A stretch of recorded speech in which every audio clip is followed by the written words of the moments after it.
رحم الله من قرأ الفاتحة رحم الله من قرأ الفاتحة. بسم الله الرحمن الرحيم. الحمد لله رب العالمين الرحمن الرحيم مالك يوم الدين إياك نعبد وإياك نستعين اهدنا الصراط المستقيم صراط الذين أنعمت عليهم غير المغضوب عليهم ولا الضالين. صل على محمد وآل محمد. نعرہ تکبیر، نعرہ رسالت، نعرہ حیدری، محمد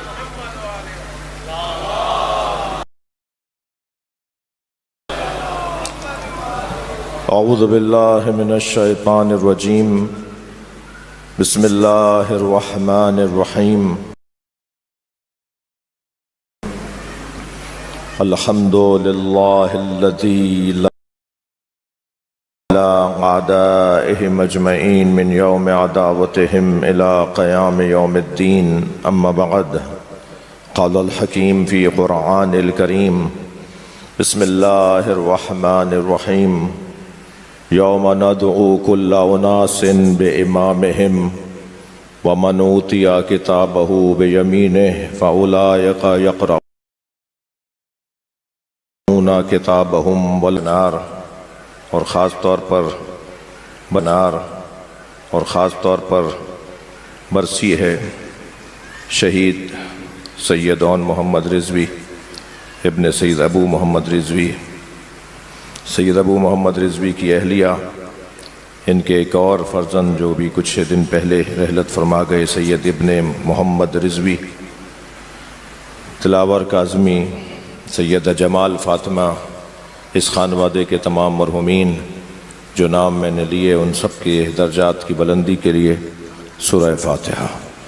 بسم اللہ الرحمن الرحیم. الحمدللہ رب العالمین الرحمن الرحیم مالک یوم الدین ایاک نعبد و ایاک نستعین اهدنا الصراط المستقیم صراط الذین انعمت علیہم غیر المغضوب علیہم ولا الضالین. بسم اللہ الرحمن الرحیم. قل هو اللہ احد اللہ الصمد لم یلد ولم یولد ولم یکن له کفوا احد. بسم اللہ الرحمن الرحیم. قل هو اللہ احد اللہ الصمد لم یلد ولم یولد ولم یکن له کفوا احد. بسم اللہ الرحمن الرحیم. قل هو اللہ احد اللہ الصمد لم یلد ولم یولد ولم یکن له کفوا احد. بسم اللہ الرحمن الرحیم. قل هو اللہ احد اللہ الصمد لم یلد ولم یولد ولم یکن له کفوا احد. اللہم صل علی محمد وآل محمد. مغفرت کے لیے بلند تر صلوات پڑھیں.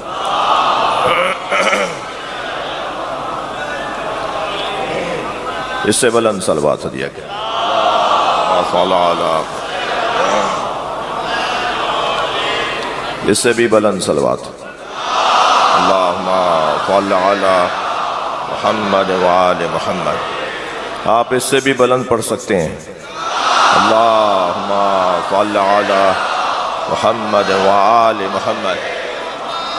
سورہ مبارکہ اسراء کی پے در پے 2 آیتیں میں نے پڑھی ہیں، اور دونوں آیتیں ہمارے عقیدے کی تائید میں اللہ نے نازل کی ہیں. یا لفظوں کو بدلوں کہ ہم نے ان 2 آیتوں کی روشنی میں عقیدہ امامت بنایا ہے.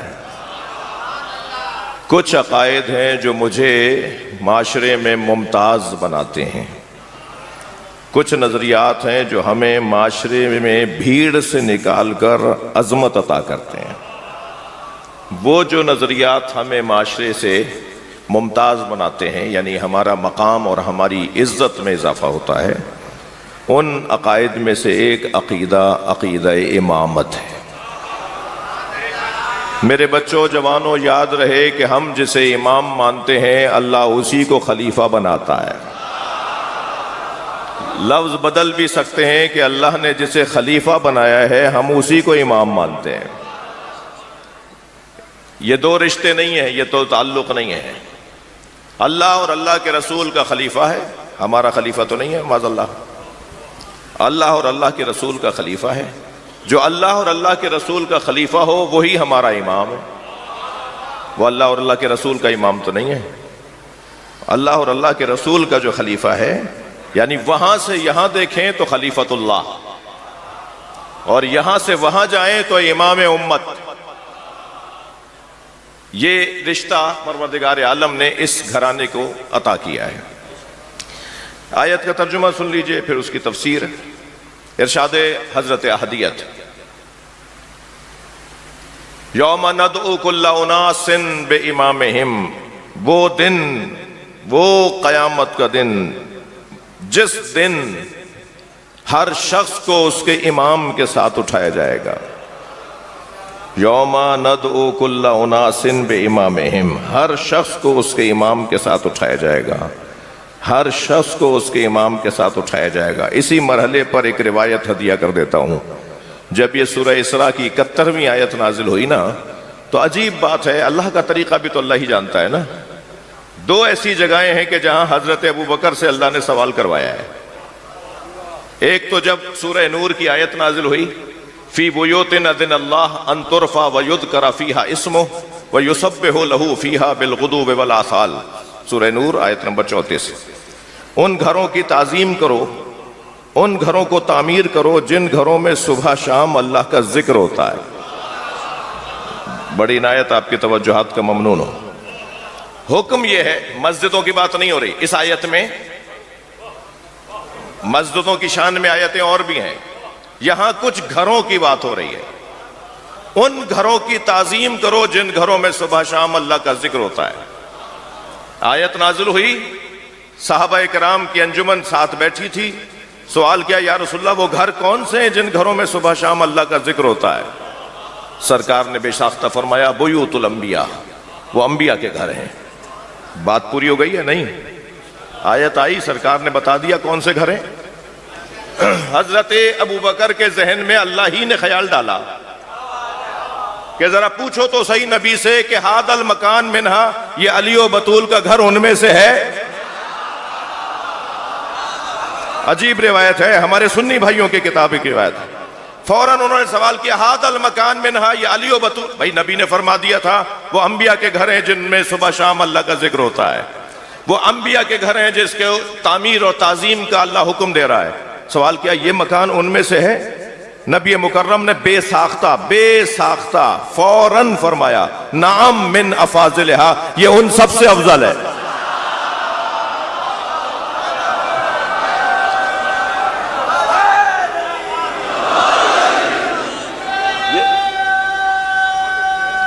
ماشاءاللہ.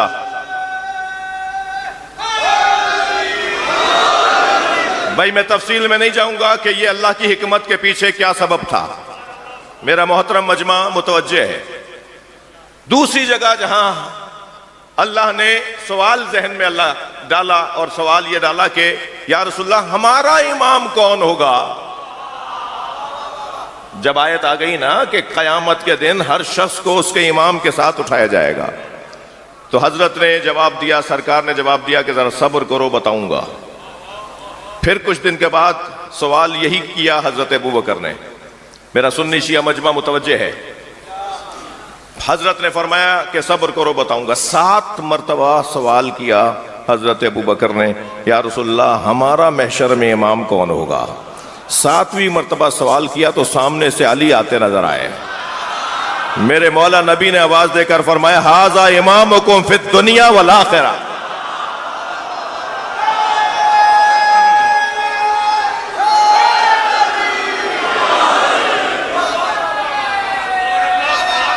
سبحان اللہ. مجھ پر اور آپ پر اللہ کا کرم ہے کہ ہم اسے امام مانتے ہیں جسے اللہ نے امام بنایا ہے. یوم ندعو کل اناس بامامہم، وہ دن جس دن ہر شخص کو اپنے امام کے ساتھ اٹھایا جائے گا. ومن اوتی کتابہ بیمینہ، اور جسے سیدھے ہاتھ میں نامہ عمل دیا جائے گا. تھوڑا گردن ہلاتے رہنا بات جائے تو. مجھے اندازہ ہے آپ صبح سے مصروف عبادت ہیں، اور بعض جگہ تو میں دیکھ رہا ہوں کہ پہلو بدلنے کی جگہ نہیں ہے. کوئی اگر گھٹنا سیدھا کرے گا تو برابر والے کو بتا کے کرے گا. جی آپ کے بدنوں کو تکلیف ہو رہی ہے مگر روح کو غذا مل رہی ہے نا. یہ جگہ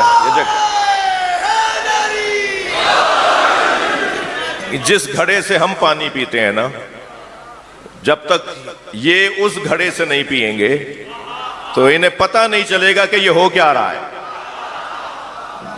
اگر کوئی نیا آدمی آ جائے گا نا اس مجلس میں، یہ ہمارے بھائی طالب کو اور قاسم کو اور سید بھائی کو ماشاءاللہ، یہ کیونکہ سوشل لوگ ہیں، سوشل ورکر ہیں، فلاحی کام اور سماجیات سے ان کا بڑا گہرا تعلق ہے، صحافیوں کو تو ویسے ہی سب کو جوڑنا ہوتا ہے، اور شاعروں کا کام تو ویسے ہی دل نرم کرنا ہوتا ہے، تو یہ سارا خاندان جو ہے ماشاءاللہ، ابو محمد رضوی مرحوم مغفور، پھر خود اون محمد رضوی جن کو میں نے بہت قریب سے دیکھا، بہت ہی فعال، ایک درد سے بھری شخصیت، معاشرے، سماج، قوم و ملت کے حوالے سے درد سے بھرپور شخصیت شہید اون محمد رضوی۔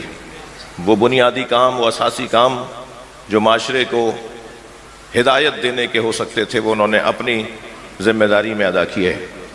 تو ان بھائیوں کا اور ان چچاؤں کا اور اس خانوادے کا ایک طریقہ رہتا ہے کہ یہ سال بھر اس مجلس کی تیاری کرتے ہیں، پکڑ پکڑ کے لوگوں کو بتاتے ہیں کہ فلاں تاریخ کو مجلس ہونی ہے، اور یہ سال بھر کی محنت ہوتی ہے جو اس وقت نظر آتی ہے، اور کئی کمی کمزوری بھی کوئی نظر نہیں آتی۔ الحمدللہ انتظامات بھی بھرپور ہوتے ہیں۔ اللہ ان کے رزق میں، عزت میں اضافہ فرمائے۔ اللہ ایسے ہی اپنے بزرگوں کو یاد رکھنے کی ہم سب کو توفیق عطا فرمائے۔ تو میں یہ بات بہت روشن انداز سے کہہ رہا ہوں کہ یہ جو ہماری جو کیفیت ہے نا، ابھی تو محرم شروع نہیں ہوا ہے، کچھ دن کے بعد جس کا استقبال بھی، یہ مجلس اس کے استقبال کی مجلس بھی ہے، کچھ دن کے بعد جب یہ ایام اعزاء شروع ہوں گے تو اس ملک کا، اس دنیا کا رنگ ہی کچھ اور ہوگا، اور یقین جانیے اس دفعہ کا رنگ تو ہر سال سے بدلا ہوا ہے۔ اس دفعہ حسینیوں نے اپنی عزت ثابت کروائی ہے، عملی طور پر حسینیوں نے ثابت کروائی ہے کہ 1400 سال بعد بھی کربلا پہ عمل ہو سکتا ہے۔ صلوات پڑھ لیں محمد و آل محمد پر۔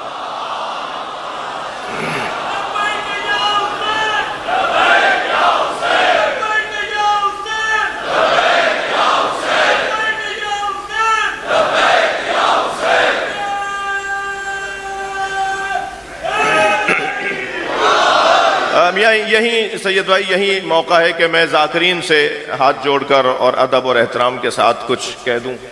ایام عزا کی آمد بھی ہے کچھ ہی دن کے بعد، ہم آج بھی شہادت کا دن ہے، کل بھی شہادت کا دن ہے، اور پرسوں گویا کہہ لیجئے کہ 10 ذی الحج کو بھی ایک بہت بڑی قربانی کا دن ہے۔ ہم تو نماز عید کے بعد جو خطبہ سنتے ہیں اس میں بھی روئے بغیر نہیں رہ پاتے۔ عید کے خطبے میں بھی ہماری آنکھوں میں آنسو ہوتے ہیں کہ جب ہمارے مولانا وہ عربی میں پڑھتے ہیں کہ جس وقت حضرت ابراہیم علیہ السلام حضرت اسماعیل کے گلے پہ چھری چلا رہے تھے تو اس وقت زمین بھی رو رہی تھی اور آسمان بھی رو رہا تھا، اور یہ کیفیت تھی، اور ایک باپ آنکھوں پہ پٹی باندھ کر اپنے بچے کے گلے پہ چھری چلا رہا تھا، اور ہاتھ پیر اسماعیل کے یوں باندھ دیے تھے کہ اگر انہوں نے پیر رگڑے تو کہیں میرا دل نرم نہ پڑ جائے۔ ایک اسماعیل ذبح کرنے والا کتنے اہتمام کے ساتھ اسماعیل ذبح کر رہا ہے، اور کربلا میں 18 اسماعیلوں کو ذبح کیا میرے مولا حسین نے، مگر آنکھوں پہ پٹی نہیں باندھی، کسی بچے کے ہاتھ پیر نہیں باندھے، بلکہ لاشا اٹھاتے تھے تو آسمان کو دیکھ کر کہتے تھے ہون علی انہ بعین اللہ، مجھ حسین پر یہ مصیبت آسان ہو رہی ہے اس لیے کہ اللہ دیکھ رہا ہے۔ ایام عزا کیا استقبال بھی یہ مجلس ہے۔ ذاکرین سے گزارش کروں گا، خطباء سے گزارش کروں گا کہ مضامین جو آپ تیار کر رہے ہیں، جو قصیدے آپ تیار کر رہے ہیں، جو آپ دوہڑے اور مرثیے مرتب کر رہے ہیں، تو اس بات کا خیال رہے کہ اس سال 2 مضامین کو اپنی گفتگو کا محور بنائیں، 2 موضوعوں کو اپنی گفتگو کا محور بنائیں۔ مشورہ ہے، رائے ہے، اس موقع سے استفادے کے لیے یہ عرض کر رہا ہوں۔ پہلا موضوع تو اپنی گفتگو کا عنوان، ساری گفتگو اس کے گرد گھوم رہی ہو کہ اللہ نے مومنین کو ذلیل ہونے کے لیے پیدا نہیں کیا۔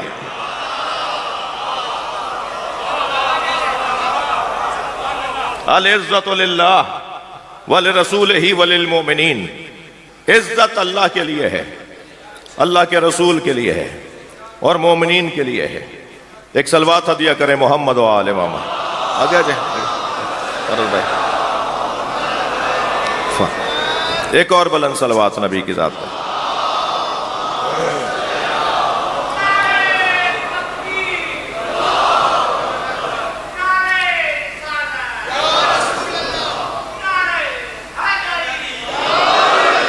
جی اللہ نے قرآن میں بہت واضح طور پر اعلان کر دیا لَن يَجْعَلَ اللَّهُ توجہ ہے لَن يَجْعَلَ اللَّهُ لِلْكَافِرِينَ عَلَى الْمُؤْمِنِينَ سَبِيلًا. سورہ مبارکہ نساء آیت نمبر 141 141. لَن يَجْعَلَ اللَّهُ لِلْكَافِرِينَ عَلَى الْمُؤْمِنِينَ سَبِيلًا. اللہ کافروں کو مومنین پر حکومت نہیں دے گا. جتنا یقین مجھے اپنے ہونے پر ہے نا کہ میں ہوں، اس سے زیادہ یقین ہونا چاہیے مومن ذلیل نہیں ہوگا. مومنین عزت کے لیے پیدا کیے گئے ہیں. مومنین کو اللہ عزت دینا چاہتا ہے. اچھا ممکن ہے اس مجمع میں مجھے باہر نکلتے ہوئے کوئی دوست روک لے اور وہ یہ کہہ دے کہ مومنین کے لیے قرآن کہہ رہا ہے کہ کافروں کو مومنین پر حکومت اللہ نہیں دے گا. تو یہ جو کافروں کی حکومت، اچھا ہر کافر سے تو ہمیں کوئی مطلب بھی نہیں ہے. ہمارے ملک میں تو ایسے کافر بھی رہتے ہیں جو یا حسین بولتے ہیں. میں جس صوبے سے آیا ہوں، صلوات پڑھیں ذرا محمد و آل محمد. جس صوبے سے میرا خاندانی تعلق ہے، وہاں کا تو ہندو بھی گھر پہ علم لگاتا ہے. وہاں کا تو ہندو بھی یا علی مدد کہتا ہے. ندیم بھائی کے نظریے سے ہم آہنگ ایک ہندو ممبر اسمبلی ہیں، میرپور خاص سے ان کا تعلق ہے. سائن ناصر شاہ مجھے فرمانے لگے کہ وہ کہہ رہے ہیں کہ عاشور کے دن ان کے ہم مجلس پڑھیں. ہری رام صاحب، تو میں نے کہا جی عاشور کی مجلس میں نشتہ پار کی یا کراچی کی یا وہاں کے جلوس چھوڑ کے میں نہیں جا سکوں گا میرپور خاص. تو وہ مجلس کرتے ہیں، نیاز کرتے ہیں ایک بڑی تعداد میں. جی یہ کس نے کہہ دیا کہ ہماری ہے کربلا؟ بھائی تھوڑا بولو تو صحیح نا، شعر سن رہے ہو نا. یہ کس نے کہہ دیا کہ ہماری ہے کربلا؟ حق بات تم کہو تو تمہاری ہے کربلا. یہی کوئی ملکیت تو نہیں ہے ہماری. ہم کافروں سے ہمیں کوئی مسئلہ نہیں ہے. میں دلیل دے دوں، یہ جس ممبر پہ میں بیٹھا ہوں نا سید بھائی، اس ممبر کا ذائقہ کچھ اور ہے. مولا علی علیہ السلام جو فرما رہے ہیں لی سنیت لی الوسادہ سنیت لی الوسادہ لفتات اہل تورات بتوراتہم واہل انجیل بانجیلہم واہل زبور بزبورہم واہل قرآن بقرآنہم. اگر مجھے مسند قضاوت پر بٹھا دیا جائے، مولا فرما رہے ہیں اگر مجھ علی کو مسند قضاوت پر بٹھا دیا جائے اور مجھ سے کہا جائے کہ فیصلے کرو، تو میں انجیل والوں کے فیصلے انجیل کے مطابق کروں گا، میں زبور والوں کے فیصلے زبور کے مطابق کروں گا، میں تورات والوں کے فیصلے تورات کے مطابق کروں گا، میں قرآن والوں کے فیصلے قرآن کے مطابق کروں گا. اور انجیل زبور تورات اور قرآن پکار کے کہیں گے جو فیصلہ علی کا ہے وہی ہمارا ہے. جی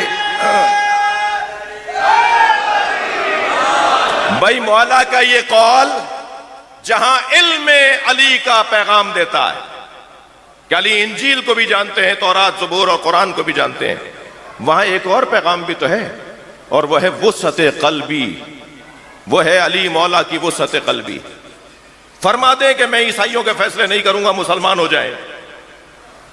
فرما دیں میں یہودیوں کے فیصلے نہیں کروں گا، مسلمان ہوں گے تو فیصلے کروں گا. میں مسلمانوں کا خلیفہ ہوں، میں مسلمانوں کا امام ہوں. علی مولا پیغام دے رہے ہیں. معاشرے میں عیسائی رہتا ہے، معاشرے میں ہندو رہتا ہے، معاشرے میں ایک یہودی رہتا ہے. انہیں جینے کا حق ہے، ان کا احترام کرو. یہ ہمارے شہری ہیں، یہ ہمارے وطنی ہیں، یہ ہمارے مملکت کے رہنے والے ہیں. ہمیں کوئی ہندوؤں سے مسئلہ نہیں ہے، ہمیں کوئی عیسائیوں کے ساتھ مسئلہ نہیں ہے، ہمیں کسی کافر سے کوئی مسئلہ نہیں ہے. جس مسئلے کی طرف میں اشارہ کر رہا ہوں انشاءاللہ وہی آپ مسئلہ سمجھیں گے. ورنہ تو مسئلہ ہے، ہم تبلیغ کرنا چاہتے ہیں، انہیں خدا سمجھانا چاہتے ہیں، انہیں قرآن سمجھانا چاہتے ہیں. یہ ایک علیحدہ بات ہے، جھگڑا نہیں ہے ہمارا، کسی سے کوئی لڑائی نہیں ہے ہماری. ہماری کسی کافر سے کوئی لڑائی نہیں ہے۔ اصل میں یہ سید بھائی اور طالب یہ کہتے ہیں کہ یہ کیونکہ محرم سے پہلے کی مجلس ہے تو اس میں کچھ قومی پالیسیز کے انداز سے بھی گفتگو ہونی چاہیے۔ مکتب اہل بیت والوں کو کسی ہندو، یہودی، عیسائی سے کوئی مسئلہ نہیں ہے۔ ہم لڑنا نہیں چاہتے، ہم جینا چاہتے ہیں اور زندگی دوسروں کو دینا چاہتے ہیں۔ ہمارا اگر مسئلہ ہے تو وہ مسئلہ ہے حربی کافروں سے، حملہ کرنے والے کافروں سے، مارنے والے کافروں سے۔ یہ لمبی لمبی داڑیاں چھوڑ کر توتلے توتلے ہو کر بولنے والوں،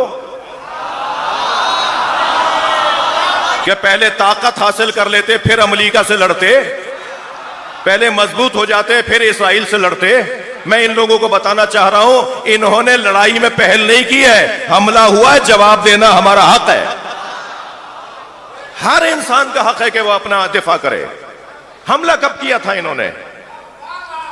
ہم کون ہیں جب سرکار دو جہاں نے کبھی حملہ کرنے میں پہل نہیں کی؟ کوئی ایک جنگ بتائیے کہ جو نبی نے پہل کی ہو لڑائی میں۔ 80 جنگیں لڑی ہیں سرکار نے مگر ساری دفاعی لڑی ہیں۔ دلیل دے دوں، نقن صاحب کا بڑا حسین جملہ ہے، پنڈی میں بہت آتے رہے ایک وقت میں، شکیل بھائی، نقن صاحب کا ایک جملہ، وہ فرماتے ہیں جتنی جنگیں، جتنے جہاد، جتنی جنگیں نبی کے خلاف لڑی گئیں، اسلام کے خلاف، وہ سب مدینے کے قریب لڑی گئیں، جو دلیل ہے کہ کافر حملہ کرنے آیا تھا۔ یہ تو شہر سے باہر نکل کے جاتے تھے اپنا دفاع کرنے۔ مولا علی کی 3 جنگیں لے لیجئے، مولا نے پہل نہیں کی، مولا نے پہل نہیں کی۔ پہلی جنگ کے اندر عمرے کے غرض سے گئے اور پھر بصرے کے اوپر حملہ کیا، اور مولا علی علیہ السلام کے گورنر کے بال، داڑھی کے بال نوچے، بھووں کے بال نوچے، اس کے ہاتھ پیر باندھ کے۔ عثمان ابن حنیف رضی اللہ تعالیٰ عنہ، وہ نبی کے صحابی بھی تھے، وہ مولا علی کے صحابی بھی تھے، مولا علی کے گورنر تھے بصرے کے، ان کی داڑھی کے بالوں کو نوچا ہاتھ پیر پکڑ کر، ان کے بھووں کے، ان کے سر کے بالوں کو نوچا، ان کو ایک جانور پر بٹھا کے شہر میں اپنی گمان میں بے عزتی کی ان کی۔ پھر مولا کے 2 اور صحابیوں کو مار دیا، اور پھر ایک مرتبہ جنگ جمل ہوئی۔ یہ جنگ صفین کو بھی لے لیجئے آپ، یہ جنگ نہروان کو بھی لے لیجئے آپ، مولا نے کبھی پہل نہیں کی۔ ہمارا ذوق ہی کچھ اور ہے، ہم جن کے چاہنے والے ہیں نا انہوں نے ہمیں کچھ اور پڑھایا ہے۔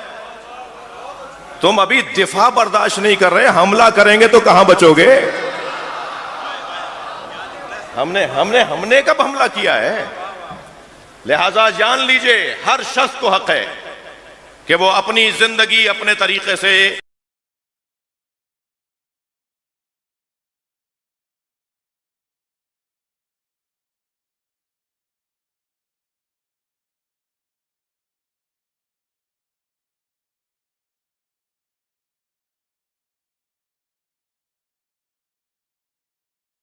پہلا عنوان جو محوری ہو۔ آمادہ ہیں آپ یہ گفتگو سننا چاہتے ہیں؟ سب بسم اللہ نہیں کر رہے، کیا کہوں؟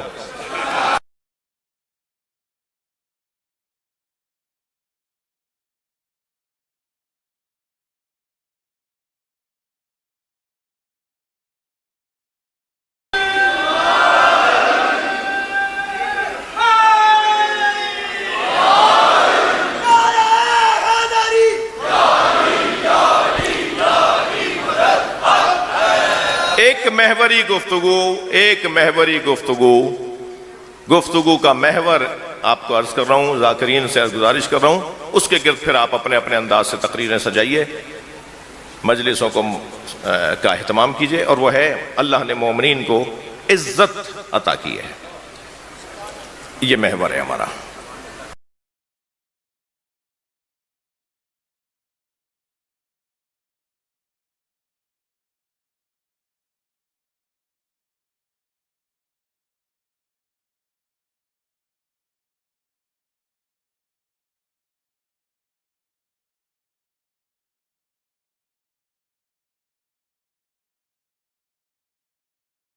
ہم عزت کے لیے پیدا ہوئے ہیں، ذلیل ہونے اٹھایا جائے گا۔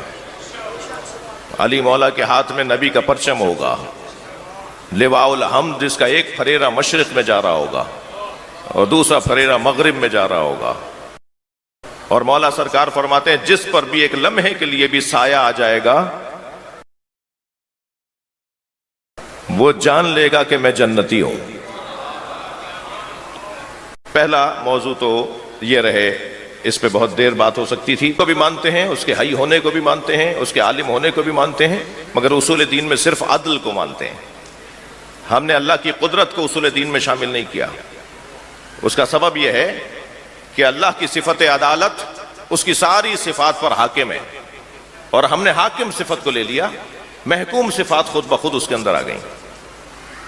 میں ایک نجی ٹی وی چینل پہ تھا، گفتگو تھی اللہ کی قدرت کی، بہت اچھی گفتگو کی ایک دیوبندی اور ایک بریلوی عالم نے۔ میں بھی مولا کی تعلیمات کی روشنی میں اللہ کی قدرت کے جلوے بتا رہا تھا، اللہ کیسے قادر ہے، اللہ کی قدرت کا اظہار کیسے ہوتا ہے۔ بہت ہی اچھی گفتگو، علمی گفتگو چل رہی تھی۔ یہ 2 سال پہلے کی بات ہے، نام نہیں لوں گا اس چینل کا ورنہ آپ کہیں گے جی فلاں چینل کی تبلیغ کر کے چلے گئے، تو دیکھ لیجئے گا۔ تو وہ ایک صاحب وہاں تھے، مفتی صاحب، انہوں نے گفتگو بہت اچھی کرتے کرتے ایک دم ایک ایسی بات کر دی، کہنے لگے اللہ قادر ہے، وہ چاہے تو یزید کو جنت میں بھیج دے۔ اب میں سوچنے لگا ذرا اتنا تو صبر کروں نا کہ میرے پاس چراغ محفل آئے، اور جب چراغ محفل ہمارے سامنے آیا تو میں نے کہا جی مفتی صاحب بڑی اچھی اچھی گفتگو کر رہے تھے، بس ایک ایسی بات انہوں نے کر دی جس کے لیے ضروری ہے کہ میں انہیں جواب دوں۔ انہوں نے اللہ کو قادر تو مانا ہے، عادل نہیں مانا۔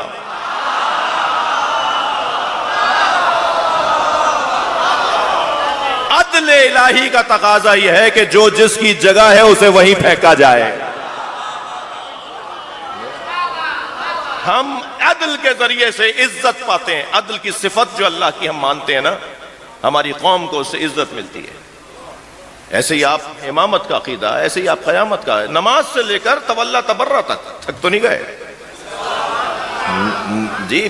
10 فروعات دین، نماز سے لے کے تولا تبرہ تک ہر حکم میں اس حکم پر عمل کرنے والے کو عزت ملتی ہے۔ نہیں سمجھنا چاہ رہے، میرا کام ہے، میرا نقص ہے، میری کمزوری ہے، ہم خطیبوں کی کمزوری ہے کہ ہمارے بعض بھائی ہمارے بعض عقیدوں کو سمجھ نہیں پا رہے، تو یہ میں کچھ تو نہیں چاہتے، پھر بھی میں یہی کہوں گا کہ نہیں ہماری کمزوری ہے۔ مثلا ہم تبرہ کرتے ہیں، توجہ ہے، تبرہ ہمارے ہاں نماز کی طرح واجب ہے، مگر یہ تمہیں غلط بتایا ہے کہ تبرہ یعنی گالی۔ مہذب لوگ گالیاں نہیں دیتے، پڑھے لکھے لوگ گالیاں نہیں دیتے۔ لا تکونوا سبابین، مولا علی کی مرید، مولا علی کے مرید گالیاں نہیں دیتے۔ مولا علی فرمانے خبردار گالیاں دینے والے مت بننا۔ نہج البلاغہ میں فرمانے لا تکونوا سبابین، خبردار گالیاں مت دینا۔ تبرہ گالی نہیں ہے، میں بتا دوں تبرہ کیا ہے۔ پہلے تو عزیزو تبرہ سمجھ لیجئے، تبرہ ہم علی کے دشمنوں کو جانتے ہی نہیں ہیں۔ یہ اسی میں مرے چلے جا رہے ہیں کہ آپ بات کیوں نہیں کرتے۔ اور تبرہ کا روشن پیغام اور طریقہ ہمیں قرآن اور اہل بیت نے دیا ہے۔ قرآن نے سورہ مبارکہ نساء کے اندر ہمیں طریقہ دیا تبرہ کا، بتا دوں کیا ہے۔ یا لیتنی لم اتخذ فلانا خلیلا، محشر میں یوم یعض الظالم علی یدیہ، محشر میں ظالم اپنے ہاتھوں کو اپنے دانتوں سے چبائیں گے۔ محشر میں ظالم اپنے ہاتھوں کو اپنے ہی دانتوں سے چبائیں گے اور کہیں گے کاش ہم نے فلاں کو اپنا دوست نہ بنایا ہوتا۔ اللہ نام ہی نہیں لے رہا، اللہ نے نام ہی نہیں لیا۔ اہل بیت کے دشمنوں پہ لعنت، میں نے نام لیا۔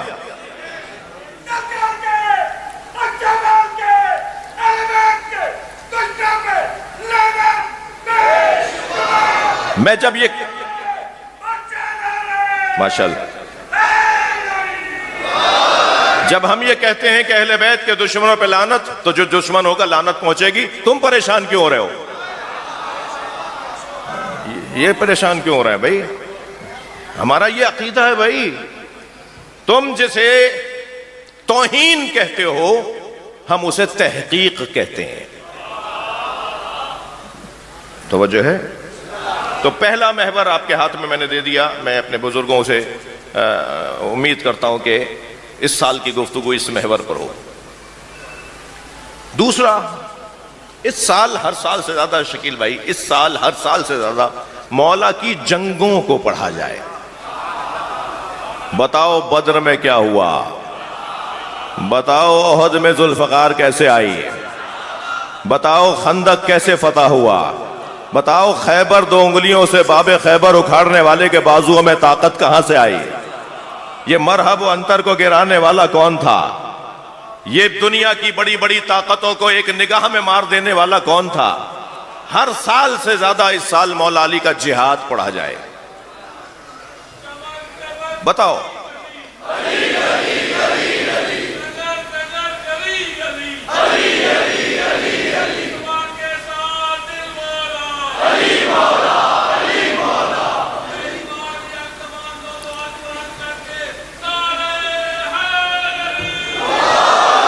بھائی ذمہ دار لوگ تشریف فرمائیں. میرا دل کر رہا ہے ایک ہدیہ ان کو یہاں ایک جنگ کا ہدیہ دیتا چلا جاؤں. ایک ایسی بھی جنگ تھی کہ جب مشرکین مکہ ایک کرائے کا قاتل لے کر آئے تھے.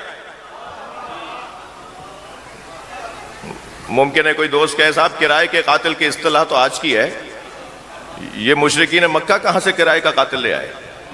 جنگ بدر میں شکیل بھائی ایک جلاد کو لے کر آئے، ایک قوی ہیکل پہلوان کو لے کر آئے، جنگجو کو لے کر آئے جو دونوں ہاتھوں سے تو تلوار چلاتا تھا، جو برق کی مانند میمنے سے میسرے میں قلب لشکر میں آ جاتا تھا، ایک ایک لمحے میں 10 سروں کو کاٹ دیتا تھا.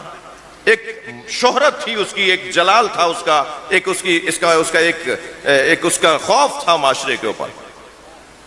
اس حد تک کہ جب اسے جنگ بدر میں لے کر آئے اور نبی تک خبر پہنچی کہ نوفل کو لے کر آئے، نوفل جس کا کوئی تعلق کافروں سے بھی نہیں تھا، یعنی ان کو اس سے غرض ہی نہیں تھی کہ یہ کس نظریے پہ جنگ ہو رہی ہے، اسے تو پیسہ چاہیے تھا. آج بھی ایسا ہوا یا نہیں؟ مارنے والے کو پتہ نہیں میں مار کس کو رہا ہوں، مرنے والے کو پتہ نہیں ہے یہ کیوں مار رہا ہے، اسے تو پیسہ چاہیے. کئی قاتل بعد میں پکڑے گئے، اداروں کے پاس موجود رہے، جنہوں نے بتایا کہ ہمیں پتہ ہی نہیں تھا یہ آدمی کون ہے، ہمیں تو پیسے زیادہ دیے تھے، ہمیں تو تصویر دکھائی تھی اور اس کا آنے جانے کا رستہ بتایا تھا اور ہم نے مار دیا. خاص طور پہ وہ جو صابری جو شہید ہوئے کراچی میں، امجد صابری، ان کے قاتل نے تو یہی جملے کہے کہ مجھے تو تصویر دکھائی تھی اور رستہ دکھایا تھا، ہم نے مار دیا. تو یہ کرائے کے قاتل تو آج تو ہم زیادہ سمجھتے ہیں نا کہ کیا ہوا ہمارے ساتھ جی، لیکن اس وقت بھی جنگ بدر میں ایک نوفل نامی قاتل کو لے کر آئے، کرائے کے قاتل کو. اور جب وہ آیا اور سرکار تک خبر پہنچی تو حضرت نے دونوں ہاتھ اٹھا کے مناجات پڑھی، اللہم اکفنی نوفلا، یا اللہ مجھے میری امت کو نوفل سے بچا. اس کا مطلب ہے کہ مسئلہ سنجیدہ تھا. یہ آ گیا، آنے کے بعد اس نے جنگ شروع کی اور سرکار ایک ٹیلے پہ کھڑے ہو کر ملاحظہ فرما رہے تھے کہ کون کہاں لڑ رہا ہے. اچانک سرکار نے کسی کو ڈھونڈنا شروع کیا. مولا علی تو ایک لمحے بھی مولا نبی سے غافل نہیں رہتے تھے، توجہ مکمل مولا سرکار پہ رہتی تھی. تو دور سے آواز دے کر مولا علی علیہ السلام نے پوچھا یا رسول اللہ کسی کی تلاش ہے؟ تو حضرت نے فرمایا من لعلم بنوفلا، کسی کو پتا ہے نوفل کہاں لڑ رہا ہے؟ مولا نے وہیں سے آواز دے کر کہا یا رسول اللہ میں نے اسی وقت مار دیا تھا.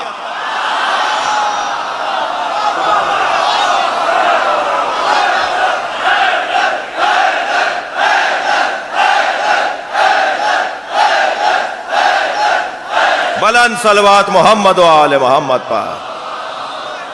سبحان اللہ.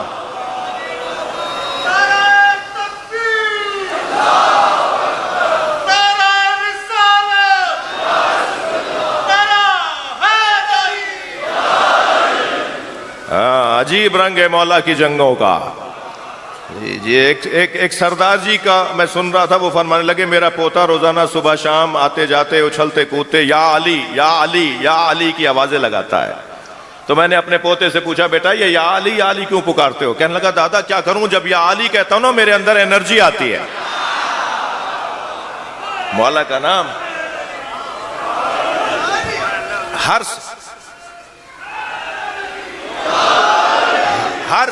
ہر سال سے زیادہ اس سال مولا علی کا جہاد پڑھا جائے،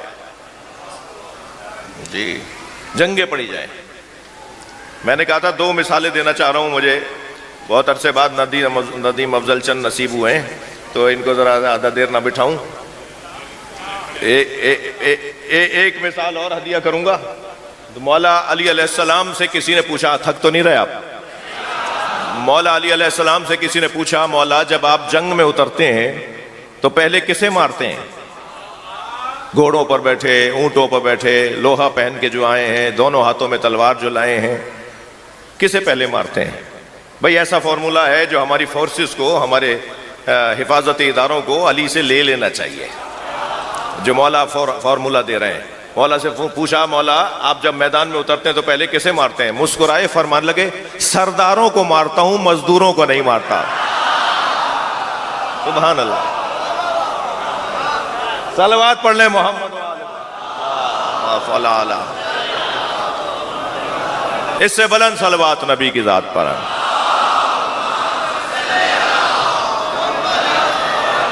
اور بھی بلند صلوات۔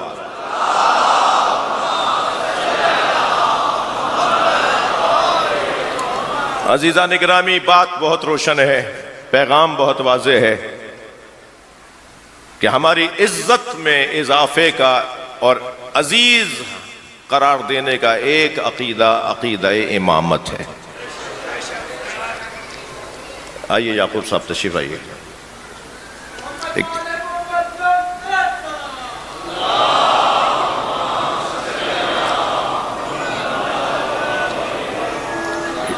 جی جی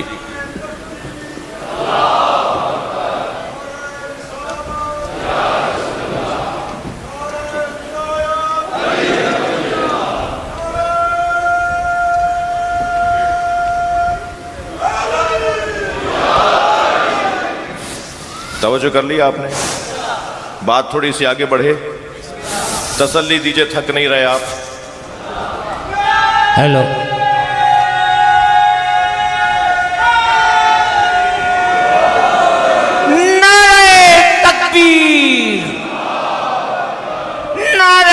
رسالت، نعرہ حیدری، لبیک یا حسین، لبیک یا حسین، لبیک یا حسین۔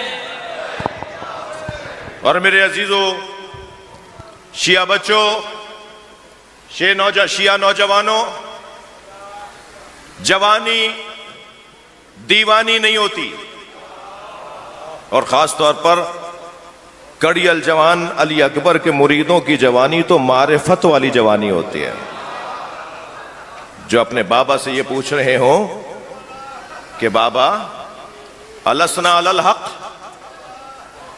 مصائب کے باب میں نہیں ہوں، مگر ایک پیغام محرم کی تیاری ہے۔ جب میرے مولا نے کلمہ استرجاع اپنی زبان پہ جاری فرمایا، گھوڑے پہ آپ رواں دواں ہیں کہ ایک مرتبہ حضرت نے کچھ دیر کے لیے آنکھوں کو موندھا، آنکھیں موندی تو آنکھیں کھول کے فرمایا انا للہ و انا الیہ راجعون۔ تو حضرت علی اکبر قریب آئے، فرمایا بابا کیا بات ہے؟ فرمایا آواز آ رہی ہے میرے کانوں میں کہ یہ قافلہ رواں دواں ہے اور موت ان کے پیچھے ہے، اس لیے میں نے کلمہ استرجاع اپنی زبان پہ جاری کیا۔ تو حضرت علی اکبر نے فرمایا السنا علی الحق، ہم حق پہ نہیں ہیں؟ فرمایا ہم حق پر ہیں۔ تو فرمایا بابا ہم موت پہ جا پڑیں یا موت ہم پہ آ جائے؟ یہ جوان حضرت علی اکبر علیہ السلام کا پیغام ہے۔ میں جوانوں آپ سے بات کر رہا ہوں، یہ ملک سازشوں کا گڑھ ملک ہے، مختلف ممالک یہاں اپنی سیاست کی مشق کرتے ہیں، اپنے کارندوں اور اپنے اعلی کاروں سے یہاں حالات خراب کرواتے ہیں۔ ہمارا جو محل وقوع ہے پاکستان کا، یہ اللہ کی بہت بڑی نعمت ہے۔ ایک جانب ہمارے طرف چاروں ملک جو ہیں ہمارے پڑوس میں، وہ چاروں کی بڑی خاص اپنی حیثیت ہے، لہذا اس ملک کے اندر مذہبی لوگوں کے ذریعے سے شدت پسندی اور تشدد سب سے آسان اور کم خرچے والا حربہ ثابت ہوا ہے۔ کم پیسوں میں، کم وسائل میں مذہبی لوگوں کو اکسایا جاتا ہے، کم خرچے میں زیادہ نقصان کروایا جاتا ہے۔ میں شیعہ بچوں سے بات کر رہا ہوں اور وہ سنی بچے جو مجھ سے پیار کرتے ہیں جیسے میں ان سے پیار کرتا ہوں، ان سے مخاطب ہوں۔ کوئی واقعہ ہو جائے، خاص طور پہ 10 دنوں میں اگر کوئی واقعہ ہو جائے، وہ تو ہمارے صبر کے دن ہے نا، وہ تو ہماری برداشت کے دن ہے۔ کہیں سے پتھر آئے تو پتھر واپس نہیں پھینکنا، اس پتھر کو بھی ماتم سمجھ کے گزارنا ہے۔ کہیں سے کوئی تکلیف ہو، جواب نہیں دینا ہے، اس لیے کہ ہمارا اصلی کام رک جائے گا۔ شاید وہ یہی چاہتا ہو کہ ہمارا اصلی کام رک جائے، ہم اصلی کام نہیں روکیں گے، جلوس منزل تک پہنچے گا۔ اگر ہمیں اس طرح کے کسی منظر کا سامنا کرنا پڑ گیا تو ہم اس منظر کو نظر انداز کریں گے، اس لیے کہ علم ابھی کربلا نہیں پہنچا، ذوالجناح ابھی منزل پر نہیں پہنچا۔ صبر کریں گے، برداشت کریں گے، پھر ہماری شخصیات موجود ہیں، ہمارے ادارے موجود ہیں، ہماری تنظیمیں موجود ہیں، ذمہ داران موجود ہیں، وہ لیگل اور قانونی رستوں سے اپنے حقوق کے دفاع کی کوشش کریں گے۔ جذبات میں نہیں آنا ہے، غصے پہ قابو رکھنا ہے، کنٹرول رکھنا ہے۔ میں آپ کو واقعی بتا رہا ہوں کہ جو عزت اس وقت ایران کی وجہ سے پوری دنیا کے شیعوں کو حاصل ہوئی ہے، یہ بہتوں کو ہضم نہیں ہو رہی، یہ پریشان ہے اس وقت، یہ رستے نکالیں گے ہمارے درمیان انتشار پھیلانے کے، ملک کے اندر بدامنی کے رستے نکالے جائیں گے۔ بہت سارے لوگوں کی میاں مر گئی ہے، بہت سارے لوگوں کے بڑے بڑے خرچے ضائع ہو گئے ہیں۔ وہ جو 20 سال سے خرچے کر رہے تھے، وہ سارے خرچے ایک شہید نے اپنی نواسی کے ساتھ جان دے کر ختم کر دیا ہے، ضائع کر دیا ہے۔ یہ ایک بہت بڑی کیفیت ہے، اور میں یہاں لبیک یا حسین، لبیک یا حسین، لبیک یا حسین۔ میں مجھ فقیر کے مزاج سے عزیز میرے محترم سننے والے آشنا ہیں۔ چاپلوسی، خوشامد، اللہ نہ کرے زندگی میں وہ دن آئے، اور خاص طور پر حکمرانوں کی چاپلوسی، اللہ نہ کرے جو میری زندگی میں ایسا دن آئے۔ مگر ایک حقیقت ہے، پاکستان کا، پاکستان کی ریاست کا اس پورے عمل کے اندر بہت اچھا کردار ہے۔ بہترین سفارت اور بہترین ثالثی اور بہترین کردار جو امن و امان کے بحالی کے لیے ہو سکتا ہے۔ خبر تو یہ ہے کہ انشاءاللہ آج رات تک اور انہی دنوں میں دستخط ہو جائیں گے، اور پوری دنیا میں علی والوں کا بول بالا ہوگا، عزت ثابت ہو جائے گی، اور وہ جو بھوت سوار تھا نا امریکہ کا، وہ تو اتر چکا، اور بہت واضح ہے کہ اب کراچی بھی ترقی کرے گا۔ میں ایک اشارہ دے رہا ہوں، صلوات پڑھیں محمد و آل محمد، اس سے بلند صلوات۔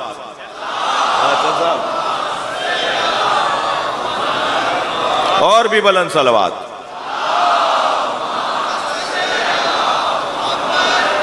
پاکستان کی سالمیت کے لیے بلند صلوات۔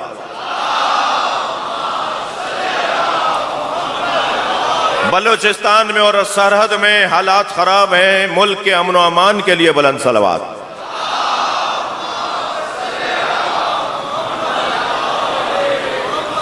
بات تھوڑی سی آگے بڑھے،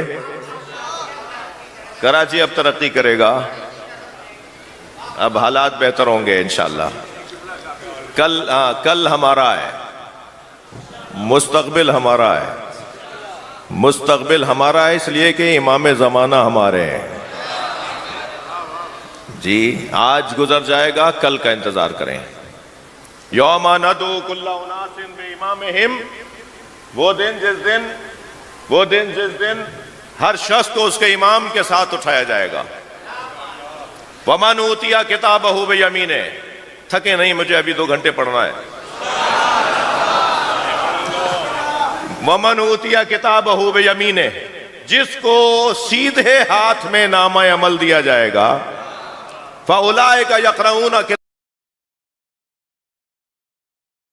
کتابہم ولا یظلمون فتیلا، اور وہ جب کتاب کھول کر پڑھے گا، نامہ عمل کھول کر پڑھے گا، تو اس میں کھجور پہ چڑھے ہوئے چھلکے کے برابر بھی ظلم لکھا ہوا نہیں ہوگا۔ یہ کیا ہوا بھائی؟ سب معصوم ہوں گے کیا؟ ہم نے کوئی گناہ نہیں کیا ہوگا کیا؟ ہمارے نامہ اعمال سے یہ گناہ کیسے مٹ جائیں گے؟ پہلے تو یہ ذہن میں رہے کہ سیدھے ہاتھ میں نامہ عمل دیا ہی اسے جائے گا جو جنتی ہوگا، الٹے ہاتھ میں نامہ عمل اسے دیا جائے گا جو دوزخی ہوگا، اور الٹے ہاتھ میں بھی پیچھے سے دیا جائے گا، پشت سے آ کر فرشتہ کہے گا نامہ عمل لو، تو وہ مڑنے دیا نہیں جائے گا اسے، تو وہ اپنا ہاتھ ایسے موڑ کر، مجھے معاف کیجئے گا، وہ ایسے پکڑنا چاہے گا تو وہ ہاتھ میں آ نہیں رہا ہوگا، وہ فائل اس کی، وہ نامہ عمل اس کے ہاتھ میں آ نہیں رہا ہوگا، تو اس کی یہاں سے کوہنی توڑی جائے گی، اس کی کوہنی پر ایک ضرب ماری جائے گی، یہ بازو اس کا توڑا جائے گا، وہ لٹکا ہوا ٹوٹے ہوئے ہاتھ سے پکڑے گا نامہ عمل جی، اور یہ خود عمل بتائے گا کہ یہ دوزخی ہے، لیکن جس کے سیدھے ہاتھ میں نامہ عمل دیا جائے گا تو یہ عمل بتائے گا کہ یہ جنتی ہے، اور جب وہ کھول کر دیکھے گا تو ولا یظلمون فتیلا، اس میں ایک کھجور پہ چڑھے چھلکے کے برابر بھی ظلم نہیں ہوگا۔ تو مجھے ہاں نہ میں بتائیے، تھوڑا سا بولیے میرے ساتھ، تو کیا یہ نامہ عمل ہاتھ میں لینے والا جس وہ اپنے امام کے پیچھے آئے گا، وہ کیا معصوم ہوگا؟ زندگی بھر اس نے کوئی گناہ نہیں کیا ہوگا؟ نہیں عزیزان گرامی، اس نے قبر میں اور برزخ میں اپنے گناہوں کا خوب حساب دے دیا ہوگا۔ اب محشر میں تو وہ علی کے پیچھے آئے گا، مولا علی کی محبت کے بدلے میں اس کے سارے گناہ دھو دیے جائیں گے، اور بالکل کورا صاف ستھرا ہو کر وہ جنت میں بھیجا جائے گا۔ اور پھر قرآن آگے بڑھ کر کہتا ہے وَمَنْ كَانَ فِي هَٰذِهِ أَعْمَىٰ، توجہ بیٹا توجہ، یہ آیت کے بعد والی فوراً آیت، یعنی 72ویں آیت، یہ 71ویں جو میں نے ابھی پڑھی، اس کے فوراً والی بعد والی آیت ہے 72ویں آیت۔ ارشاد ہو رہا ہے وَمَنْ كَانَ فِي هَٰذِهِ أَعْمَىٰ، اور جو اس دنیا میں اندھا ہے، وَهُوَ فِي الْآخِرَةِ أَعْمَىٰ، وہ آخرت میں بھی اندھا ہے، وَأَضَلُّ سَبِيلًا، اسے راستے ہی نہیں نظر آئیں گے، اسے راستے ہی نہیں نظر آئیں گے۔ جو اس دنیا میں اندھا ہے وہ آخرت میں بھی اندھا ہوگا۔ اس دنیا میں جسے مولا علی کی افضلیت نظر نہیں آتی، آخرت میں بھی علی اس کے کام نہیں آئیں گے۔ یہاں نظر انداز کرتا رہا، یہاں آنکھیں چراتا رہا، اب آخرت میں مولا علی اسے کام نہیں آئیں گے، اللہ نہیں چاہتا۔ لہذا محشر میں مولا علی کے پیچھے چلنے والوں کی کیفیت ہی کچھ اور ہوگی۔ آواز آئے گی، آواز آئے گی، لایا جائے محشر میں ابو طالب کو۔ سب سے پہلے جس شان سے مولا علی کے بابا کو لایا جائے گا تو لوگ تعجب سے کہیں گے ہم تو ان کا کلمہ ڈھونڈ رہے تھے، انہیں تو جنت ڈھونڈ رہی ہے۔ مولا فرمائیں گے ساری دنیا کے اعمال کو ترازو کے ایک پلڑے میں رکھ دیا جائے، ساری دنیا کے اعمال کو ترازو کے ایک پلڑے میں رکھ دیا جائے، اور ابو طالب کے عقیدے کو اور ایمان کو ترازو کے دوسرے پلڑے میں رکھ دیا جائے، تو ابو طالب کا ایمان سب سے زیادہ سنگین ہوگا۔ شان سے لایا جائے گا حضرت ابو طالب کو۔ پھر آواز آئے گی غضوا ابصارکم حتی تجوز فاطمہ، اب اپنی آنکھیں بند کرو، فاطمہ آ رہی ہے۔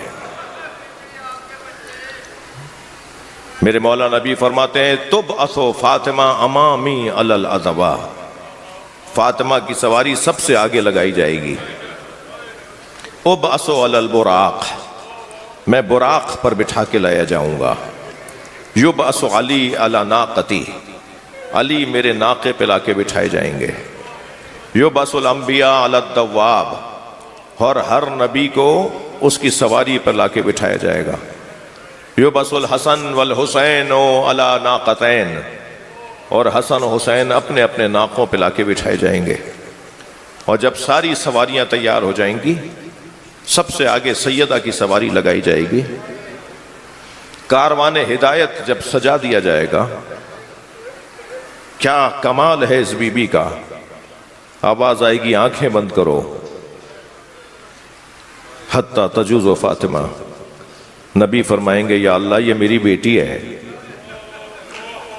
مولا علی فرمائیں گے یا اللہ یہ میری زوجہ ہے۔ آواز قدرت آئے گی سب گردنوں کو جھکاؤ، کیا منظر بن رہا ہوگا۔ سیدہ کاروان ہدایت کی سالاری کریں گی. سارے ہادی، وہ ہادی انبیاء، وہ ہادی ائمہ، سب سیدہ کے پیچھے کھڑے ہوں گے. اول شخص یدخل فی الجنہ فاطمہ بنت محمد، جس کے دروازے وہ جنت کا دروازہ کھولے گی. اجرکم اللہ، اجرکم اللہ. آپ کی آوازیں بلند ہیں، اللہ آپ کو اس کا اجر و ثواب عطا فرمائے. جنت کا افتتاح جناب زہرا فرمائیں گی. آواز قدرت آئے گی، فاطمہ جسے چاہو جنت میں لے جاؤ. تلتقط کما یلتقط الطیر من حبل الجدی الحبل الردی. علامہ مجلسی نے اس روایت کو لکھا ہے. سیدہ محشر میں ایسے لوگوں کو چنیں گی جیسے پرندہ ردی دانوں میں سے جید دانے کو چنتا ہے. آواز قدرت آئے گی، یہ کون ہے؟ یہ کون ہے؟ کہ یہ میرے حسین کے عزادار ہیں. یہ جو آج آپ روتے ہیں نا، یہ جو آپ گرمی سردی برداشت کر کے حلقوں میں لگ کر ماتم کرتے ہیں نا، سیدہ رکھیں گی نہیں آپ کا. سیدہ ہمارا رکھیں گی نہیں. تم میرے بچے کی خاطر اپنے آپ کو تکلیف میں ڈال رہے تھے نا، اب جب تم تکلیف میں ہو تو سیدہ تمہارے ساتھ کھڑی ہے. سیدہ فرمائیں گی، یہ میرے حسین کے عزادار ہیں. سورہ مبارکہ زمر کے اندر ایک حسین عجیب آیت ہے، وَسِيقَ الَّذِينَ اتَّقَوْا رَبَّهُمْ. صاحبان تقوی کو جنت میں دھکا دے کے لے جا رہے ہوں گے اور وہ جانے کو تیار نہیں ہوں گے. ہاں، کافروں کو دوزخ میں دھکا دے کے لے جانا تو سمجھ میں آتا ہے. کون جائے گا دوزخ میں؟ سب دھکا دے کے پھینکے جائیں گے نا. مگر جنت میں نہیں جا رہے ہوں گے کچھ لوگ، انہیں فرشتے دھکے دے رہے ہوں گے، جاؤ جنت میں. تو جب لوگ دیکھیں گے کہ یہ کون ہے، ہمیں تو لے جا نہیں رہے ہو، جنہیں لے جا رہے ہو وہ جا نہیں رہے ہیں، تو وہ جو انتظار کر رہے ہوں گے کہ ہمیں کہاں ڈالا جائے گا، وہ کہیں گے من ہم، یہ کون ہے؟ یہ جنت میں نہیں جا رہے، یہ ہے کون؟ تو آواز آئے گی، ہم حداث الحسین، یہ حسین کے عزادار ہیں. یہ کہہ رہے ہیں ہماری جنت تو حسین کا دیدار ہے، ہمیں پہلے حسین دکھاؤ. ساری زندگی حسین حسین بولنے والے محشر میں فرمائیں گے پہلے امام حسین کا دیدار چاہیے. آواز قدرت آئے گی، انہیں روکو، انہیں روکو. حسین آئیں گے، پھر جنت میں حسین کے ساتھ جائیں، اور پھر امام حسین کی جو محشر میں آمد ہوگی نا، ایسا لگے گا جیسے مجلس میں تابوت آ گیا. ہر شخص لپٹ رہا ہوگا، ہر شخص بوسہ دینا چاہ رہا ہوگا. کوئی ہاتھ پکڑ کے کہہ رہا ہوگا آپ کے علی اکبر کا بڑا ارمان ہے. اجرکم اللہ، اجرکم اللہ. جن کے مذہب میں رونا جائز ہے، تکلف کر کے نہ روئیں. جب آپ ایسے بلند آواز سے روتے ہیں نا تو جناب زہرا دعا دیتی ہیں. جی مجلس حسین ہے. علامہ نقن صاحب نے اس روایت کو لکھا ہے جو بہار میں علامہ مجلسی نے لکھا ہے. میں ان بیویوں سے بھی کہوں گا، ایک بڑی تعداد میں خواتین آئی ہوئی ہیں، کہ دیکھو مجلس میں کسی کو دھکا نہ لگ جائے، کسی کو کوہنی نہ چبھ جائے، کسی کو تکلیف نہ ہو جائے. ایک دادی اپنی پوتی کو لے کر آتے ہیں اور وہ پوتی دادی سے پوچھتی ہے، دادی یہ لوگ ایسے کیوں رو رہے ہیں؟ تو دادی کہتی ہے یہ تمہارے بابا حسین کو رو رہے ہیں. تو وہ پوتی بڑھ کر کہتی ہے کاش یہ کربلا میں ہوتے، میں ایسے یتیم نہ. اجرکم اللہ. آپ مردوں سے بھی ہاتھ جوڑ کے کہوں گا، اس طرح کی جو بڑے اجتماعات والی مجلس ہوتی ہیں نا، وہاں دھکا لگ جاتا ہے، وہاں کسی کو تکلیف ہو جاتی ہے. خیال رہے کسی کو کوئی دھکا نہ لگے. کیا معلوم کون اللہ کا ولی آیا ہوا ہو، کیا معلوم امام سجاد یہیں کہیں بیٹھے ہوں اور ہمارے رونے کو سن رہے ہوں. اجرکم اللہ. ہو گئی میرے حصے کی مجلس. میرے بھائی یقیناً تشریف لے آئے ہیں اور وہ ابھی مصائب پڑھیں گے، وہ مجلس پڑھیں گے. وسیم عباس بلوچ کو یقیناً آنا تھا، تو مگر مجھے 2 جملے آپ کے ساتھ. اور جب محشر میں جناب زہرا آئیں گی نا تو سیدہ کے ہاتھ میں گٹھڑی ہوگی. اللہ اللہ آپ کو کوئی غم نہ دے. اس میں ایک زینب کی جلی ہوئی چادر، اس میں علی اصغر کے جلے ہوئے جھولے کی لکڑیاں. میں نے یہ روایت پڑھی نہ ہوتی تو نہ پڑھتا. سنیں گے، میرے امام رضا فرماتے ہیں کہ محشر میں ہمارے شیعوں کی شفاعت کے لیے عباس کے کٹے ہوئے بازو کافی ہوں. عباس کے کٹے ہوئے بازو کافی ہوں. سیدہ کی سواری جب عرش کے سامنے سے گزرے گی تو بی بی اپنی سواری کی مہار پکڑے ہوئے اس فرشتے سے کہیں گی رک جاؤ. وہ سواری رکے گی تو نبی کی سواری رکے گی، مولا علی کی رکے گی، حسنین کی، انبیاء کی سواریاں رک جائیں گی. تو آواز قدرت آئے گی، فاطمہ بتاؤ کیوں رکی ہو؟ تو سیدہ فرمائیں گے بے ای ذنب قتلت، مجھے آج انصاف چاہیے، میرے بچوں کو کیوں مارا؟ اجرکم اللہ، اجرکم اللہ. میں 2 منزلیں لوں گا، جلدی نہیں ہے. آواز قدرت آئے گی، فاطمہ مانگو، کیا مانگنا چاہتی ہو؟ سیدہ فرمائیں گے مجھے حسین ایسا دکھا جیسے عصر عاشور تھا. سنیں گے عزیزارو، اللہ کا جواب آئے گا، فاطمہ برداشت نہیں کر پاؤ گی. کیا ہوا تھا عصر عاشور؟ کیا ہوا تھا عصر عاشور؟ جب سارے لاشیں لا لا کر امام حسین گنج شہیدہ میں رکھ چکے، وہ آخری ننھا سا لاشا بھی نہر ہو گیا، گلے میں تیر لگ گیا تو اسے قبر کے حوالے کیا. اور اس کے بعد جب اکیلے حسین ابن علی چلے ہیں نا تو عجیب غربت تھی امام حسین پر. حسین جب کے چلے بعد دوپہر رن کو، نہ تھا کوئی جو تھامے رکاب توسن کو. یہ جو تیسرا شعر ہے نا شکیل بھائی، میں جب کربلا جاتا ہوں پتہ نہیں کیا ہے، میرے والد میرے دادا پڑھتے تھے یہ مرثیہ میں، تو امام کی جالی پکڑ کے یہ شعر مجھے ضرور یاد آتا ہے. اور تیسرے مصرے پہ مجھے اتنا رونا آتا ہے کہ مولا میری حاضری کو قبول فرمائیں. حسین جب کے چلے بعد دوپہر، میر انیس حسین جب کے چلے بعد دوپہر رن کو، نہ تھا کوئی جو تھامے رکاب توسن کو. اب تیسرے مصرے پر سکینہ جھاڑ رہی تھی پدر کے دام.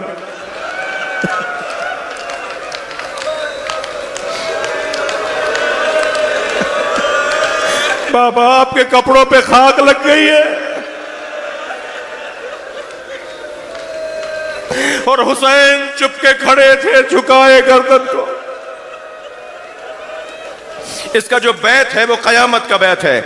نہ آس رہا تھا کوئی شاہ کربلائی کو، فقط بہن نے کیا تھا سوار بھائی. جب بیٹھ گئے میرے مولا گھوڑے کے اوپر اور آواز دی اے راہوار مجھے منزل تک پہنچا دے، اور گھوڑا قدم نہیں اٹھا رہا تھا تو امام حسین کو تعجب ہوا. گھوڑے کی گردن پہ ہاتھ پھیر کے فرمایا جتنا میں پیاسا ہوں اتنا تو بھی پیاسا ہے، یہ آخری سواری ہے جو مجھے مقتل تک پہنچا دے. گھوڑے نے اپنے پیروں کی طرف اشارہ کیا. امام نے جو جھک کر دیکھا تو کیا دیکھا؟ سکینہ پیر پکڑے بیٹھے ہیں اور دونوں پیروں کو، گھوڑے کے دونوں پیروں کو پکڑے بیٹھی ہیں اور کہہ رہی ہیں بابا کے گھوڑے میرے بابا کو نہ لے جا. ایک بچی ہے نا، فطرت کا تقاضا ہے. امام گھوڑے سے اترے، سکینہ کو گلے سے لگایا. کیسے رخصت دی ہے اس کا بیان بہت مشکل ہے. میدان کربلا میں آ گئے. میں منع، میں سرا، قلب لشکر، صورت لشکر، قلب لشکر، ان سب سے خطاب فرمایا ان کانا دین محمد لم یستقم الا بقتلی فیا سیوف خزینی. اگر دین محمد میرے قتل کے علاوہ بچنے والا نہیں ہے تو تلواروں آؤ میرے ٹکڑے ٹکڑے کر ڈالو. امام نے خطبہ دیا، دشمن نے حملہ کیا. امام نے کچھ دیر کے لیے اپنے بابا کے جوہر شجاعت دکھائے. بلا تشبیہ برق کی مانند میں منے سے میں سرے میں قلب لشکر میں چلے جاتے تھے اور سروں پہ سر گر رہے تھے اور ہر شخص بھاگتے ہوئے کہتا تھا الامان الامان، بچاؤ حسین آ رہا ہے. اور جب امام نے یہ منظر بنا دیا نا محشر کا تو ایک مرتبہ گھوڑے کی پشت پہ کھڑے ہو گئے اور پھر نہر کی طرف رخ کر کے کہا عباس اپنے اکیلے مولا کی جنگ دیکھو. پھر فرمایا تمہارے تو بازوؤں کو کاٹ دیا، تمہارے تو سر پہ گرز مار دیا. پھر ایک مرتبہ آواز دے کر کہا ہے میرے شہ سوارو آؤ اپنے مولا کی جنگ دیکھو. یہ منظر بنا ہوا ہے کربلا کے میدان میں.